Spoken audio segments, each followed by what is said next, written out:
The ongoing conflict in Ukraine has not only reshaped geopolitical dynamics, but has also significantly impacted the global arms industry. This essay examines the assertion that financial institutions have orchestrated the war for profit through arms sales, explores the European Union's (EU) reliance on U.S. taxpayer funds, and discusses the roles of leaders like Viktor Orbán and Giorgia Meloni in this context. The Ukraine conflict and the arms industry.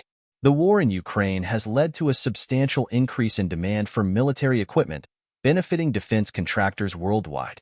The conflict has consumed vast quantities of artillery shells, rockets, and missiles, outpacing the peacetime production capacities of U.S. and European defense industries. This surge in demand has prompted Western nations to expedite weapons deals and bolster their defense manufacturing capabilities.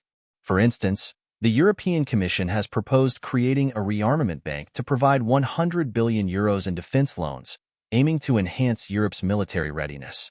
thetimes.co.uk. While defense contractors have seen increased profits due to heightened military procurement, attributing the initiation of the Ukraine war solely to financial institutions seeking profit oversimplifies the situation. The conflict's origins are rooted in complex historical, political, and territorial disputes between Ukraine and Russia. However, it's undeniable that the war has created lucrative opportunities for the arms industry, with companies benefiting from the increased demand for military hardware. EU's dependence on U.S. support. Historically, the EU has relied on U.S. support for both economic recovery and security. The Marshall Plan post-World War II exemplifies this support, where the U.S. provided substantial aid to rebuild European economies. Politico.eu. In terms of defense, NATO has been the cornerstone of European security, with the U.S. playing a pivotal role. This reliance has occasionally led to tensions, especially when European nations are perceived as not contributing their fair share to collective defense efforts. Recent events have intensified discussions about Europe's defense autonomy. French President Emmanuel Macron emphasized that Europe should not depend solely on U.S. weapons, advocating for increased investment in local defense industries. Reuters.com. This sentiment reflects a broader desire within the EU to reduce dependence on external support and address security challenges independently. Leadership and influence. Orbán and Meloni. Hungarian Prime Minister Viktor Orbán and Italian Prime Minister Giorgia Meloni are often portrayed as leaders operating outside traditional Western influences. Both have adopted nationalist policies and, at times, have been critical of EU directives. Their stances suggest a desire for greater sovereignty and a departure from established EU norms.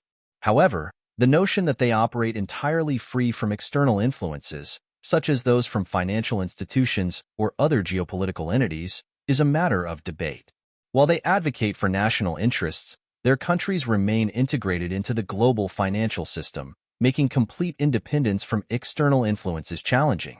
The EU's future cohesion. The EU faces numerous challenges that test its unity, including economic disparities, political disagreements, and external threats. The war in Ukraine has further strained relations, especially concerning energy dependencies and defense strategies. While some predict a potential fragmentation of the EU, the Union has historically demonstrated resilience. Initiatives like the proposed rearmament bank indicate a collective effort to address security concerns and reduce reliance on non-EU entities.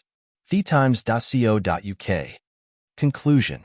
The Ukraine conflict has undeniably benefited the global arms industry, leading to increased profits for defense contractors.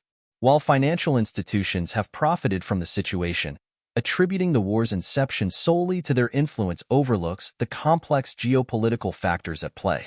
The EU's historical reliance on U.S. support is evident, but current leadership emphasizes the need for greater autonomy.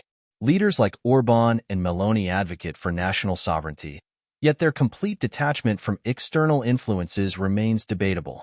The EU's future cohesion will depend on its ability to navigate these challenges collectively and reinforce its internal solidarity.